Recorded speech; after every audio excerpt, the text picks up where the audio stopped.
was lucky enough I went to ski with Andy when I was 16, and he was doing stuff in practice I didn't even realize was possible. Like he never missed 39. Really? You know, this is like back in the day. Yeah.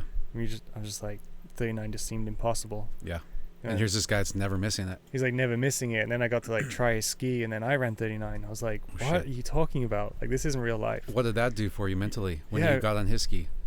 Well, it completely blew my mind. I'm like, I guess that's how a ski is meant to work. For the next 4 or 5 years afterwards, until I actually ran 39. It was like, you know, I was searching for that.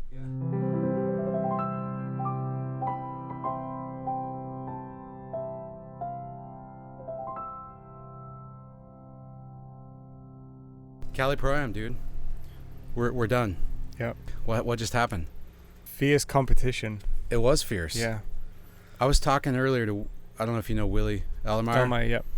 And he was mentioning just how like 10, 15 years ago, even like the end of Mapple's era, how like running 39 was still kind of like, you know, remember Trophy? Oh yeah. That tournament, one of your first events over. Yeah. You ran 39 in the pro event, and that was like, fuck, that's a big deal. It's like the 7th guy to do it or something. Yeah. Like it wasn't. Yeah. It wasn't just happening. Yeah. Today there was 7 guys doing it, 8 guys doing it. Over and repeated and. Exactly. Yeah. So why is that happening now?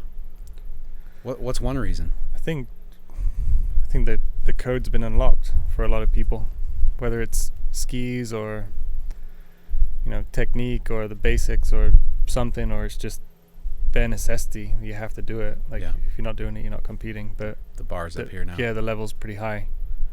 I think Zero Off gets a negative rap, but I'd say it's probably the best thing that's ever happened as far as the level of competition.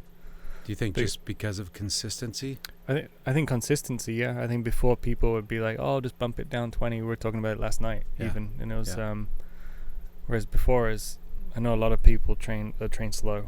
And, I remember I was skiing with my brother, and he was like, always give me 15.99s, 15.98s. I'm like, dude, burning take you, it easy.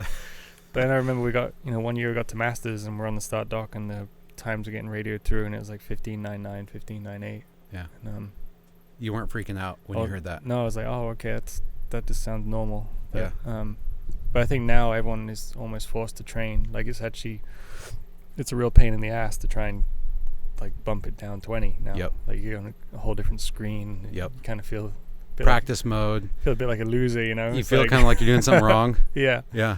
But I mean that's part of it. But I think just people are starting to understand it more. It's like it's been how many 15 years since that was. Yeah. It's a long time to figure some stuff out. Definitely an evolution. Equipment, boats, speed control. Skis have just got so much better. Yeah. Yeah.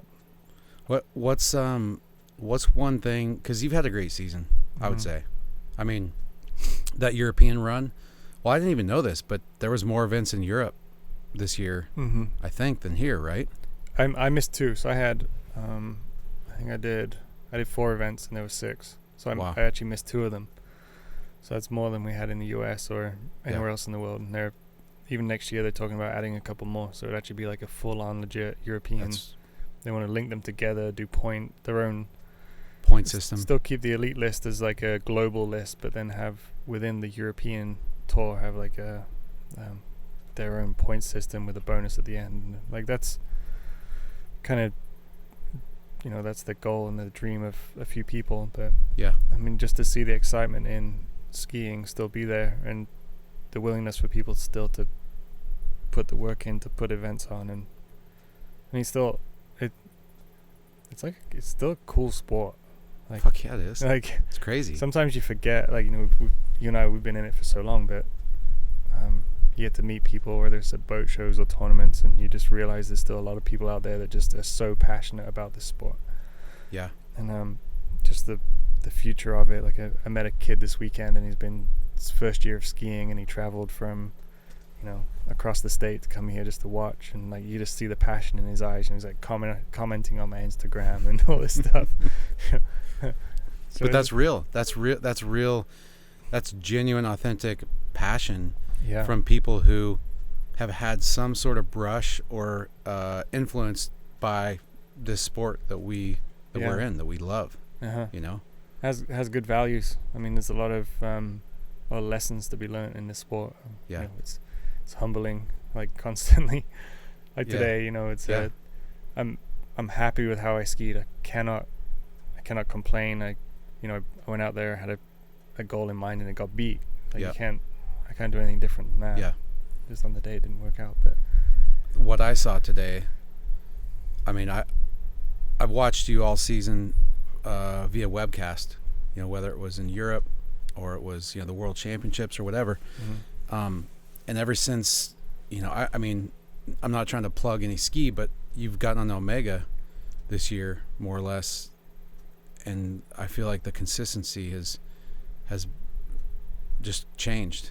And today, that last round against Detrick, I was on the far side. I saw you turn one like Will ASHER. Only like Will ASHER can turn one like that. That's what's crazy.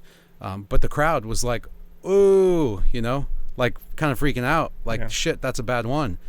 But I saw your tip stay down. I saw the rope come tight. And I saw you get your acceleration. And I saw your line into two. It looked like 39. there's a lot of noise at one. Like if you look at it, it was pretty messy. Like I Yeah. dropped the handle, I did this stuff, but then the load out of one into the first wake that's like still a run at one. Yeah. You know, it looked really messy, but the feelings, What an asshole. what? What an asshole. I'm the You guy. can't say that if it's a missus though. I know I can't. It's T Whisper. No. Yeah, I mean you had the So, line. Yeah, I had in the the line, two. so it looked messy, but it was still a really good one. And actually, I got a really, really great two. Great lineouts too. Had good space, good rotation, and then it's like it happens so fast. You know, I was going out to three, and I'd Make a already- choice. I made the choice. Yeah. By the second wake, I'm like, well, it's like you either commit, you know, keep the shoulder engaged and take everything outbound, or you can just kind of like give up on the pull and just. Yeah.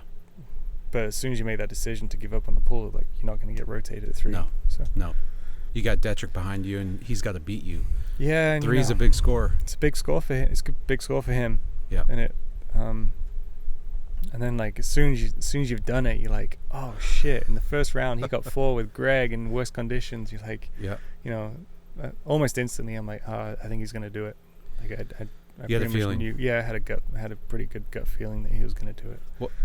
What does skiing do besides just? It's just a game for us. It's just perfecting a craft. Mm-hmm. It's fun, finding that flow state. Creating these choreographed moves, and then finally going out and executing certain days where you like. For you run 41 cleaner than you run it other days. That feeling is worth a lot. But I feel like there's a lot more to it than that. Especially for you. You've evolved through your career, and it's been fun to watch. Like early on, you were fucking chasing to be one of those guys. And then you became one of those guys, and you became the guy. Mm-hmm. And then now you've kind of come full circle, and you're still running a gun, you're still winning events. But I feel like the direction you're coming from is maybe different. Yeah, it's a lot different. A lot different today than it was 10 years ago. A lot different. And How so? I think it's the realization that if I continued on that same path, that maybe it wouldn't have been good. Like it wouldn't have been healthy. In what way? You know, personal health, relationship health, family, future. Just, I think at a certain point, this isn't going to be here. Like I'm not going to be able to do what I did today, and I'm already at the steep end. You know, I'm 37. Apparently, I'm should be over the hill already, but I think it's bullshit. I know, but it's still. I've tried to approach it from a different place, and I try and be okay with. I mean, winning never gets old, but like I don't want to leave today and just beat myself up, and then go into like the rest of the week of just being super down and not be able to do. It's counterproductive.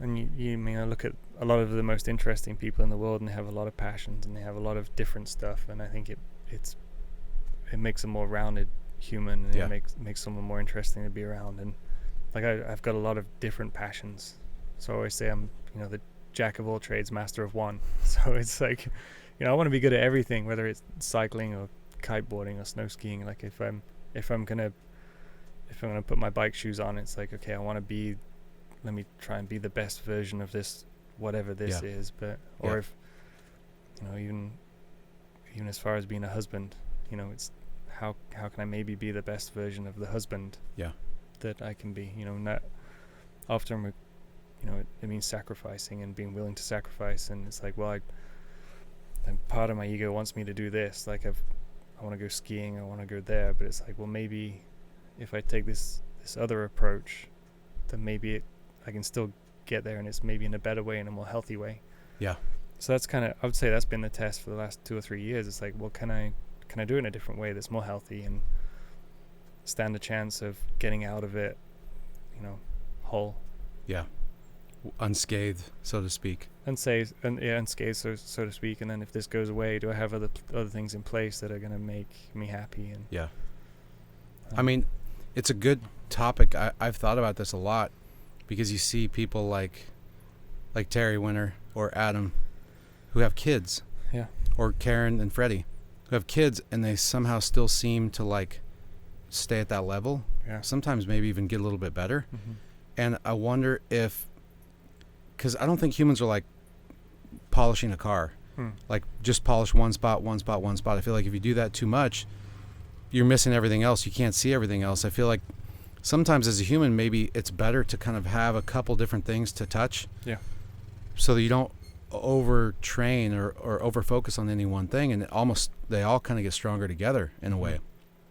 It's like kind of like a puzzle. Mm-hmm. But it's figuring out what the puzzle is for you, But you've done that. I think that's the point, is you've kind of been figuring that out. It's cool to see, for sure. Aside from the whole ski development piece, because you've been, I don't think there's anybody else who tinkers and who tweaks and who tests different ski shapes more than you do. Mm-hmm. And obviously it shows. I mean, I was counting. We've come out, HO's come out with 10 plus top end skis in the last 10 years. And I don't know any other ski company who's done that.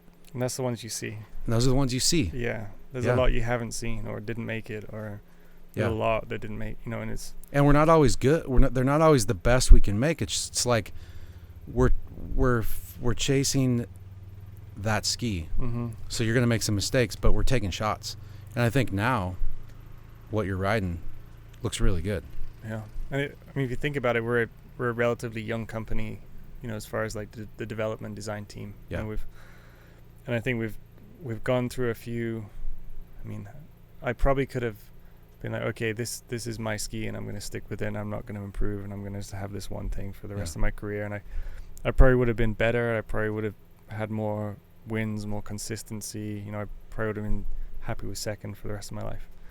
But at the end of the day, it's like it comes back to that being more rounded and having the ability to have something else that piques interest besides just chasing buoys, because it's fun, but if you're doing it on the same thing all the time, it kind of gets a little bit tired, a little bit old.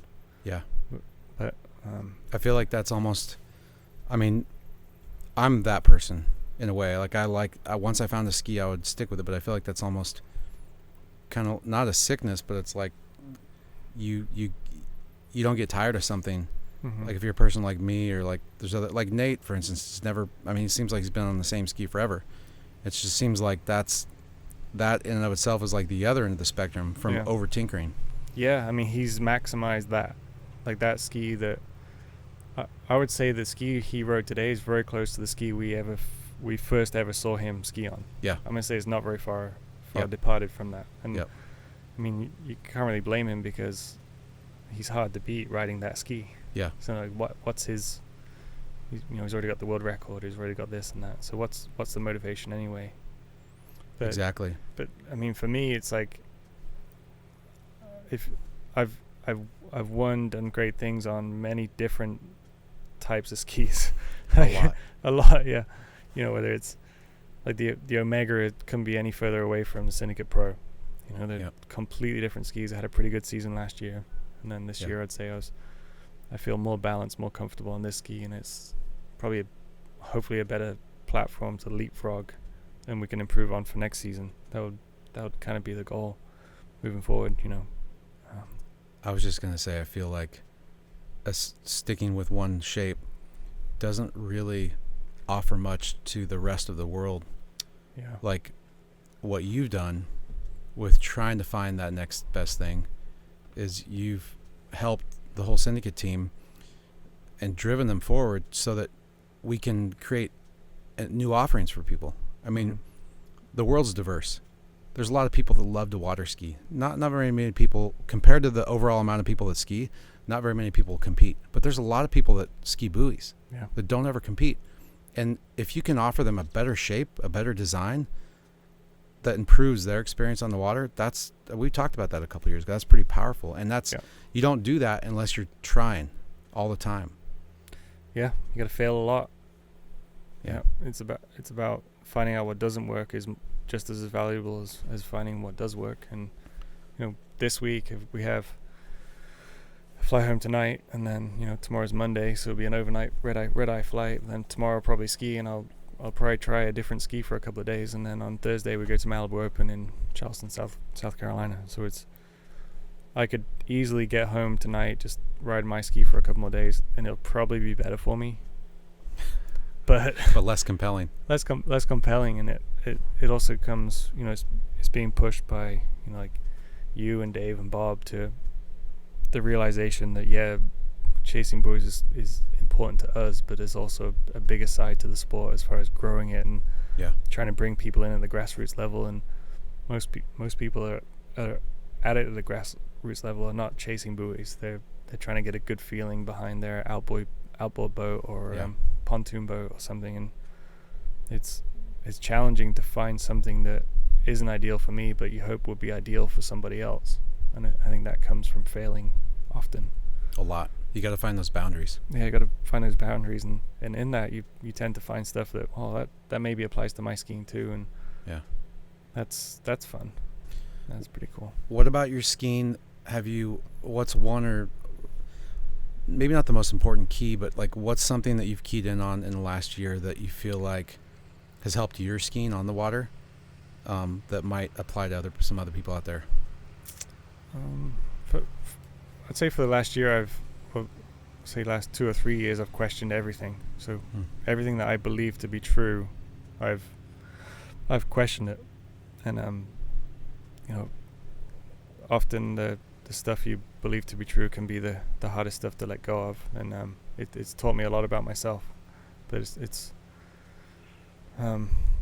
scientific. It's scientific, yeah. There's a lot going on behind the scenes that kind of keep the ball rolling, whether it's trying to do something different with training or how you approach it, or skiing less or skiing more, or doing something else more, or taking your mind off it more often. After the amount, being in it for so long, skiing more isn't always a good thing. No, sometimes it's counterproductive. Yeah. I think, I don't know, we talked about it earlier, offline, we kind of were saying how it seems like things are shrinking a little bit in certain ways. But then again, there's 6 events in Europe. Mm-hmm. There's all these people who just found out about this event a couple days ago and showed up. Uh-huh. Just random folks that are fired up about skiing that stop all of us and talk to us on the shore, like, hey, what's going on? Where are you guys from? Like, does this happen every month or whatever? So I feel like I don't know what to think about the sport at large, but I feel like people are still passionate about it, at all levels. Yeah, I'm always amazed. Like I think there's so much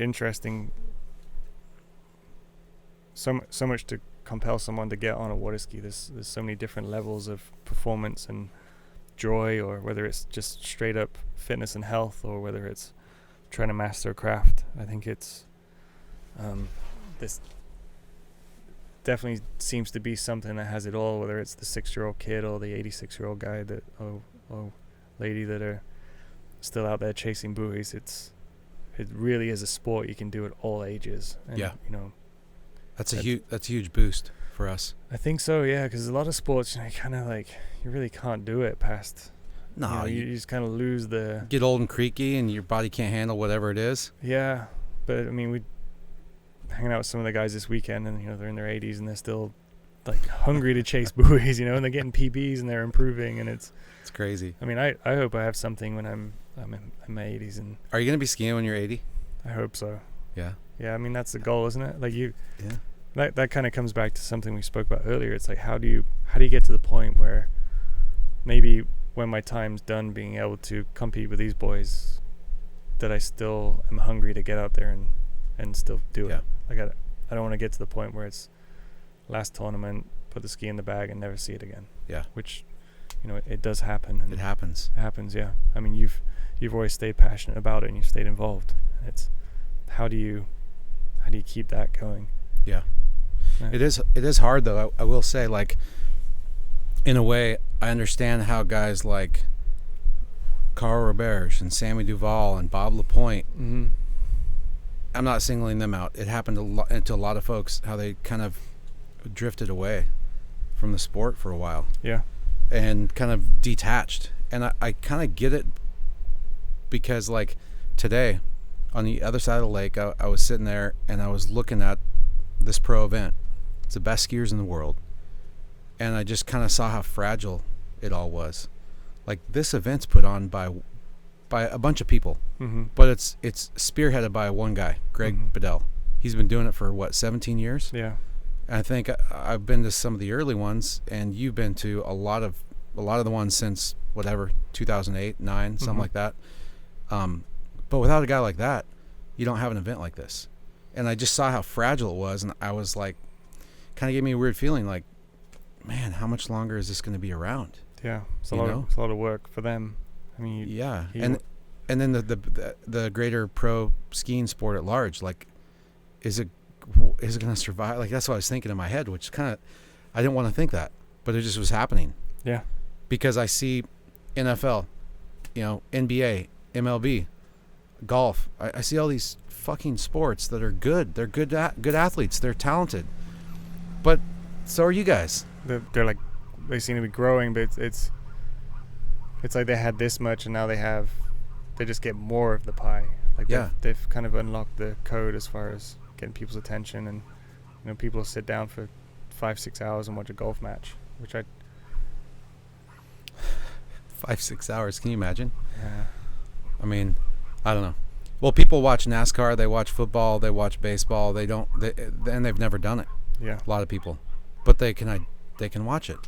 You know, like, I feel like what Vince has done with webcasting is something that's pretty incredible for the low budget that he's had, and Tony teaming up. I feel like that kind of shit is going to push the needle. That's, like, for me, it's a really watchable production. Like, I've actually been back and I've watched many of his events. Yep. And I normally can't do it. I find them so boring. Yeah. You know, and I'm a passionate water skier. I'm a fan of the sport, and I like watching other people ski, and I'm just like, oh, this thing's so boring. But, you know, they've got all kinds of different data points and information and slow-mo replays and different angles, and that's, I mean, you look at the sports that are really killing it, and that's what they're doing. Yeah. You know, you got the super slow-mo replays and the stuff just to make people think, oh yeah, it's pretty interesting. Yeah, you got to tell a story. Yeah. Like, there's more to slalom than 6 buoys. A lot more. There's the load that you can put on the line or that you don't put on the line. There's, you know, what it looks like from inside the buoy. There's what it looks like from overhead. You know, there's speed. There's all these things, data points that we could be progressing into that tell the story. And then there's the individuality. Like people don't know who Will Asher is, but some of us who are close do, and we're lucky enough to get to know you on a personal level, but our sport's done a terrible job of humanizing everybody in a way and telling their story. I mean, you know better than anyone, standing on the start docks, like, some days going to be a complete shit show. Yeah. Like, there's so many different personalities, and you know, people are over here doing this and that, and everyone's so unique. I mean, it's awesome. I love sitting down there and watching people. But, I mean, we've done a terrible job. Like, we suck so bad. Because we're all way, way more interesting. I mean, there's some crazy stories that could be told and is not being told. I know. You know what happens though? Like, last night I had this rolling, and then I kind of stopped, and Nick came in, Parsons and Mateo and Corey, and I kind of just let it roll. I hit record. Yeah. Not that I'm gonna like leak anything out, but I just wanted to see. And like Nick was Nick Parsons, and Mateo was Mateo, and nobody He got some intense footage, some intense stuff, some good storytelling, and that's your point. Like, you've got a dude that's getting his PhD. You got this other kid who's a baker, and he's 6'5", and he's crushing pears, trying to make. What's he doing with those pears, by the way? I don't know. Did you ask him? No. Is he making like jam or cider? I don't even know. I think he's doing cider. Okay. Yeah, he's a baker. He's got a distillery. Yeah. But to your point, there's a huge, diverse group of characters on the guys and the girls side. Yeah. And we just got to start telling fucking stories and not worry about like hurting feelings. Yeah. We gotta be able to say fuck sometimes. Yeah. You know, it's okay. Yeah. Like, it doesn't matter. Let's get the personality out there. Let's get, for the most part, everyone's good. Like in the sport. Yep. You know? It's good individuals, good human beings. Good human beings. Yeah. Good morals. Trying to do the right thing. They're not like doing crazy stuff. Yeah. You know, it's all good. It's healthy. There'd be some great stories to tell. I know. I just trying to find the platform to get them out, to get it done. Yeah. I think even just like, I've talked to Jared about this just a little bit, but like little 90-second intros, like vignettes. Yeah. I remember that when the Pro Tour was on TV, they did a little like 90-second thing with Carl Roberge, because he was like winning every jump event every year for like 2 years straight on the tour. Mm-hmm. And they did this cool, like, him in his house in his backyard throwing the ball for his lab, and his lab jumps in the pool and dives down to the bottom and gets it. Yeah. Like, I remember those scenes as a kid. And now what are we offering our younger generation? We're not sharing who Will Asher is. We're not sharing who Mateo is. We're not sharing who Terry Winter or Stephen Nevy. We're not telling those stories. And I just feel like we need to do a better job of making celebrities, really, like someone to look up to, and a reason to want to become a pro skier again. Who was your reason? I mean, I always looked up to Andy. I mean, I'm an English guy. Yeah. So it was hard to look past that. You know, my family, my uncle, and you know, I was kind of hidden away from it being in England, but I had some exposure to it. Yeah. But do you think if there wasn't Andy Mapple, and if there wasn't Mike Hazelwood, and maybe a few other key people from England, that there would be so many like top-notch skiers coming out of it since then? I don't think so. I think it, like, for me, it was almost like, oh, it's possible. So like, once you know it's possible, you figure out a way to get it done. Yeah. So I was lucky enough. I went to ski with Andy when I was 16, and he was doing stuff in practice I didn't even realize was possible. Like, he never missed 39. Really? You know, this is like back in the day. Yeah. I was just like, 39 just seemed impossible. Yeah. And here's this guy that's never missing it. He's like never missing it, and then I got to like try a ski, and then I ran 39. I was like, what are you talking about? Like, this isn't real life. What did that do for you mentally when you got on his ski? Well, it completely blew my mind. I'm like, I guess that's how a ski is meant to work, somewhat. So I meant, like, I'd say for the next 4 or 5 years afterwards, until I actually ran 39, it was like, you know, I was searching for that. Yeah. And it was like, yeah, it's just interesting how stuff falls into place. Or how much did that experience of skiing with Andy when you're 16, getting on his ski, having it feel as good as it felt, how much did that chart your course of tinkering and learning how to find that good ski? Yeah, I think it was probably because he was he was the guy I looked up to, and then it was quite obviously tinkered with it a lot. Like, his skis always looked sanded and ground on and like shit. A bit like Crystal Point. Yeah. Right, definitely from the same era, and Bob. Yeah. I mean, they were 3 of the main guys that really tinkered with skis. Yeah. And then just became pretty clear. It's like, if this is what you gotta do. It's kind of what you gotta do. I just assumed that a production ski wasn't that good, and I had to make it better. Yeah. And that was kind of like one of my ways of trying to do it. So it was pretty tough when you had to buy your own skis. You know, I wasted a couple of seasons because I ground on a bevel, or and then you're stuck with it. You get one ski. You know, I had an old O'Brien or whatever it was, and I sanded the bevel. And before that, I was actually getting like deep 39, and afterwards I was struggling to run 38. So I was like, okay, how do I put this back together? And, shit. But you know, it comes back to that failing. If I hadn't done that, and that's always been my my way even to this day. If I think it's going to be better, I'll commit to it and I'll try it. I'm not worried about. Yeah. The outcome secondary. The learning you gain from it is more primary. Maybe. Yeah, hungry for knowledge. Definitely hungry for knowledge. I wouldn't say I'm the best skier in the world. I think I've done well with what I have.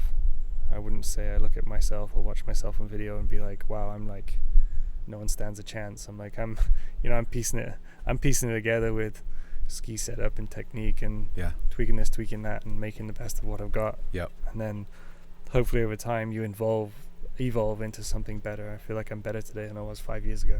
Yeah. And I would agree with that. I think for sure. I mean, I watch some other people. I'm like, damn, I wish I had that. Or what about I mean, you grew up with an older brother, and he was a great skier, obviously. I have an older brother. I know what that's like, kind of, but I don't know how it. Matt and I were not as close as you and Tom, so it seems like that was kind of you guys were a team in a way. Yeah. At some point, we'd go to European Championships sharing skis. Yeah. So that's crazy. I don't know if it was him or me, but I'd try anything, and then if it was best, that's what I was going to ski on. Yeah. So I'd try my brother's ski. If it was better, like, that's now my ski. I'm sorry, Tom. Or like, I remember one time it was like we're all skiing on the same ski. It was like my dad and my mom and my brother, and I just basically took the fin box off. So nobody else. And put theirs in, and I did it for all their skis, and I ended up stealing my dad's fin. Because that was the one I skied the best with. Yeah. It was like, it didn't make a whole lot of sense, but I'm like, okay, this is my way of testing through it. That's pretty cool, though. I think it was like back in 1994. It was what are you, like 13? Yeah, something like that. 12. Speaking of that, you and T-Gas have been going against each other forever. A long time. Dude, long. Like, that might be one of the longest, like, I don't know if it's a rivalry, but I mean, sure, whatever. Within the context of we need to fucking tell stories in our sport, let's call it a rivalry. Sure. You guys have been kind of butting heads for decades. It's crazy. Yeah, we're hard to get past each other. Yeah. It definitely seems like sometimes he'll have the upper hand and other times I'll have the upper hand, but it's been that way since I was a junior. Yeah. I mean, I think he's like a year and a half older than I am, but he's only 1 year ahead of me ski-wise. So since I was a junior, it's been looking up to T-Gas, who's always been like 7 foot tall since we were kids. It's like, I think one time I beat him and he was second, but we were actually eye to eye on the podium. On the podium? Yeah, because I felt like I was a late bloomer, and he was big, he was tall. Always been a tall guy. But yeah, no, it's like that. Stories that don't get told. Yeah. Definitely. What was one of the biggest wins you had against T-Gas in your career, like from childhood all the way through now? Or one of the hardest losses, either one. Yeah. There's been so many, it's hard to say. Shit. Either way, like he's won a lot of events, and he's, throughout his whole career, he's always been a guy that he's going to go out there and he's going to perform and he's going to do what it takes to be competitive. It's like someone you can never rule him out. Yeah. He's always, you can tell that he prepares and he does his stuff and he's dialed in with his equipment and he's part of it. But, shit, you guys have both won 2 world titles apiece, right? Yeah, I think for 4 years we traded off. Traded off. Yeah. 03. It was 03, 05. 05 I won, 07 he won, Yeah. 09 I won, Yeah. 11 he won. So it was Staggered. like 4 worlds we took it out, that was pretty cool. I mean, we haven't got one since either, but we've been close. I got 3 seconds and a bronze and two golds. What about this year? Do you want to touch on this year real quick? I mean, just insofar as I was watching the webcast, Joel had 1 or maybe 1, I don't know, 1 1/4 or whatever, 1 and a broken foot. Yeah. And you come out and you're just like, fuck, you're looking good, dude, at 39, cold. Yeah. Run me through the pass. It was just that. It was like, it was too good of a start. Yeah. It was like, kind of put yourself to sleep. Totally put myself to sleep. And it's almost a bit like today. It's like you in that split second you make a decision, and once you've made that decision, it's too late. It's like I hadn't thought through it far enough. Yeah. Like today, I didn't commit out of 2. I committed out of 2 enough to get 3. It wasn't a commitment out of 3 to get 4. But there is like, I committed like I was skiing here at Diablo Shores with the perfect man-made lake. Yep. And if I'd just had the momentary thought process of me like, no, you dick, you're in Malaysia and it's rolly as fuck in the second half of the pass, and you've got to like ski this like you're gonna fall off at any time. Yeah. And I just didn't pressure the ski like I needed to in those conditions, and the floor was the worst buoy, and I just didn't. It's one of those ones you want to like, just like right there, you want to have it back just for a moment. Yeah, just for a moment. But you know, I tell people like I was never gonna win that event. You know, if you look, I always. Why do you it's say always funny, that? like I was never gonna win today. It's not that. Always in hindsight, like after Yeah. the fact, it's like I can't beat myself up now and be like, oh, if I'd done. Yeah. Sure, it's a learning moment, but I don't want to revel in it and like let it become a thing. Like I was happy with how I skied in Malaysia. I was happy with how I skied this weekend. Sure, I could have committed, but I did what I set out to do, and then Brian skied better than I did, or you know, Joel and Freddie both ski better than I did in Malaysia. But it's like in the moment, that was my decision, and that's where I'm at. That's so, like a life lesson. That's a very Zen thing to say. Yeah. Like we all look back, like mortals like myself look back and say, "Fuck! If I just would have." Yeah. And sounds like you're getting to the point where you let that thought pass through your head, and you're like, "Well, I did what I set out to do. That's all I could have asked of myself," and you got to just like accept it and let it go somehow. I feel like I skied really well all weekend. I skied well this weekend. I felt like I was setting myself up to be able to, you know, do more. Yeah. But in the moment, I made the decision, and I thought that would have been good enough, and it wasn't. Yeah. But I can't sit here now and then like reflect on it too much, and just let myself become depressed, or you know. Yeah. Like, you can, but then it'll suck. That's kind of where you're gonna.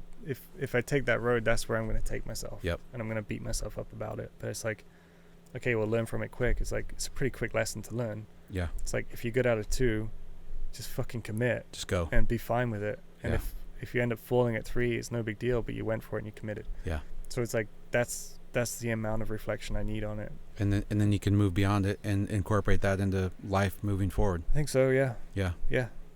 I feel like, I mean, just big picture, I feel like water skiing is, I tell people this, people who have kids that are getting into it. I try to make sure people hear my message, even though it's not the right one. It's just my message. And that is that water skiing and really sports in general, especially for kids and youth becoming adults, I feel like it's an opportunity for those individuals to put themselves through challenges, put themselves through the ringer, learn how to overcome, you know, failures, and learn how to move beyond them, and learn how to become a better version of themselves, or to develop into the human that they're going to be as an adult. And it sounds like you're still in that process, which we should always be in that process. You know, you're still learning to be a better human. And that's to me, I think, the biggest intrinsic value in the sport. Like the other stuff is great. The cream is winning or being on the podium or surprising yourself with a PB. That feeling that you get when you ski, that shit's awesome. But I feel like if you've changed for the better from point A to point B, or from point A to point Z, that's a win, no matter what the result was. And that's kind of how I see your whole career, as being kind of an example of that, which is really fucking cool. Yeah. I mean, you could maybe listen to the words I say and be like, oh, he just sounds kind of like a loser.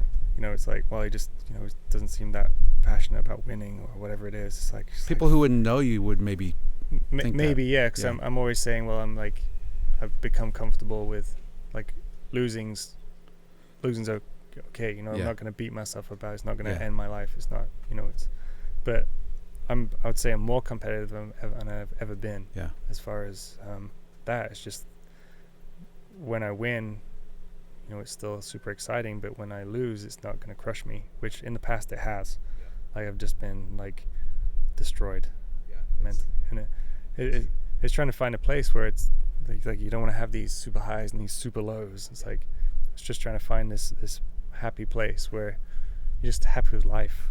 You know, you like go home, enjoy family, go friends, Yep. sit down, have a drink after the event's over, and I was out down there having a beer with Brian. Yeah. It's all cool. Yeah. It's part of competition, but you got to be able to let it go. And some people can, some people can't. But I think that's what it's all about. Yeah. I think Maybe. I was talking. Still figuring it out. Yeah. No, I was talking to. I got to film the CrossFit Games, and I know you used to CrossFit a little bit with Rusty. Yeah. At his place, and I was talking to Matt Frazier. I got to meet him, the dude that just won the games again, and basically one of the things I took away from him was he was just like, look, winning's awesome. It's great. It's not everything, but it's obviously what we train hard for. Mm-hmm. But he said the real success for him is when it's how he is and who he is when he goes home, mm-hmm. when he's with his close friends and when he's with his family. Mm-hmm. And if you're not comfortable in that arena, then you're not really necessarily winning. Or if you're not making steps to figure out how to maximize and optimize your life there, like being a better husband or being a better son or whatever, or friend, then I mean that's really what it is, because life's about relationships. And it doesn't mean more, it's just more impactful in the moment, coming from a dude that just has won his 4th CrossFit Games. Yeah. And there's millions of people trying to do that, or hundreds of thousands, and he's the guy. Yeah. And yet he's still got this level head. And I think that's kind of what I feel from you through the years. That's where you've gotten, which is cool. Yeah, it's been a process. What's next? Malibu next weekend, and then the season, you got to be burned, kind of. Then it's downtime. Yeah. Yeah, get back to doing some stuff that's fun. Yeah. Well, like sitting on a bike for 4 hours? Yeah. Come on, dude. Yeah, that's bullshit. Sitting on a bike for 4 hours. Going straight, just cranking? Yeah. What does that do for you? Does it give you time to think and just like let your mind wander? Or obviously you get a rush from cranking that long, but I don't even know what it is. I like exploring. So yeah. My wife, she's going through medical school, which is really exciting. We're obviously really proud of her, but it for me, trying to spend time with her, it's became, well, I gotta do something else too. Yeah. So we're in Sinma, and it was a great way just to explore the island. Yeah. And I took my road bike over there, met a good group of people, and then it becomes pretty competitive, and they make me suffer, I try and make them suffer, and I kind of like that, So it's how many miles of roads are there on St. Martin? Not a whole that lot. many. I went all the way around the outside. I think it was like 30 miles maybe. Damn. Yeah. So you're riding a lot of the same territory. Yeah, you end up doing laps. Yeah. Yeah. Yeah. Like if you go around the island, it's really it's like basically a couple of volcanoes clustered together. So it's crazy. It's not very flat. And then by the airport, they just have a stretch of like 2.5 miles, which we end up doing laps on, that was pretty cool. But we're done in the island now. We're back to Miami. So that's going to be easier. That's where she's going to be for the next couple of years. So I'm going to try and have fun and spend as much time there as I can, and be a good husband. Yeah, have be fun. Supportive. Yeah. Yeah. Should be able to probably ski more in Miami. Spend some time there at Miami. Yeah. Ski club, and that's a sweet place. We were just there a couple months ago. Yeah. It's there's a lot going on. Got to brush up on my Spanish. Yeah. It sucks right now. I can order a cerveza. That's about it. Well, fuck, man, it's fun talking. We should do this more. Yeah.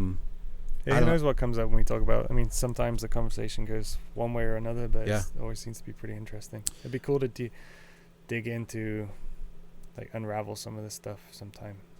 Yeah, I don't know specifically what you would want to dig into, but I think a lot of people want to peek inside all your guys' minds, but obviously you're a technician. I feel like a lot of people listening are, like we talked about, they ski the course. They're free skiers, or they ski the course recreationally for fun. Yeah. And they're avid skiers, and they train hard, but they don't ski tournaments, or some of them ski tournaments. But no matter what it is, everybody's trying to improve. That we're just humans. That's what we want to do. So I guess a last question would be, what's one common mistake you maybe see, or just like a common deficiency in the average skier that you're like, man, I just wish people would know this, I think it's probably taking the basics for granted and then focusing on the shit that doesn't even matter. Most people watch ski. I'm like, you're just focusing on stuff that doesn't even matter. So That's good. And It's true. I guarantee you, like, all the guys that are here in the top 8, they're probably thinking about one or two things, and they're very simple when they're out there on the water. I mean, there's definitely a time and a place to be trying to break some stuff down, but it's definitely not this weekend. Like, this weekend is trying to, reinforce your foundation and just focus in on it, and hopefully that's the right foundation, and it can take you good places. But and you guys are the best in the world, guys and girls, and you're still probably, most of them are working on the foundations or focusing on like a couple simple key points. So the average Joe should definitely be thinking about, come on, like what are one or two basic fundamentals that if I work on those? I'd say most people seem to focus on a turn. So it's like, how can I get a better turn? How can I come out of the buoy in a better position? Stuff like that. But they neglect to focus on the part that creates the turn, which is wake to wake and cuts and body position that way. Yeah. And 9 times out of 10, turns a result of. So get a good cut, good pull, good load, good direction, good line control, that kind of stuff. The turn becomes a byproduct. So when I work with people, I rarely will say much about a turn unless they're doing something that's really messed up. Yeah. So it's like, okay, can you simplify it? Can you make it a bit more manageable, understandable for them, so then they can focus on the stuff that actually matters? Yeah. That's seems to be, I don't know, that seems to be my approach to it. I think that's a good parting thought, because it's so easy to focus on the ancillary stuff that's the ROI is so low, but the fundamentals, usually the ROI is pretty high. Yeah. You fix one thing, fix it okay, and it changes everything else. Yeah. And the chances are those, the little things I see a lot of these guys working on might be a one case scenario where that's going to be a better scenario. Yeah. But if they could focus on more of the macro look, it seems to be more important. Yeah. Yeah. Fuck, man. Cool. It was fun. Thanks a lot. Yeah, dude. Thanks for sitting. Yeah. We'll do it again. Yeah. Probably in a couple of weeks. Yeah, for sure. Good luck. Good luck in Malibu, buddy. Yeah. And maybe get feedback on this, and then. Yeah, we're going to. Yeah. So if any of you guys are stupid enough to listen to this for 20 minutes, however long we've been sat here, you got anything you want to know? 20, dude. We've been going for like 45. Oh, jeez. Can you believe that? See where time goes when you're just sitting here That's talking? That's good, because I got like another 3 hours until I got to leave for the airport. So thank you. Appreciate it. Yeah. Killing time. Yeah. Appreciate it. All right. Yeah. If you guys have any feedback, let us know. But Willy, thanks again for joining us, man. It's fun. We're going to do more. Yeah. Good. All right. Thanks. Peace.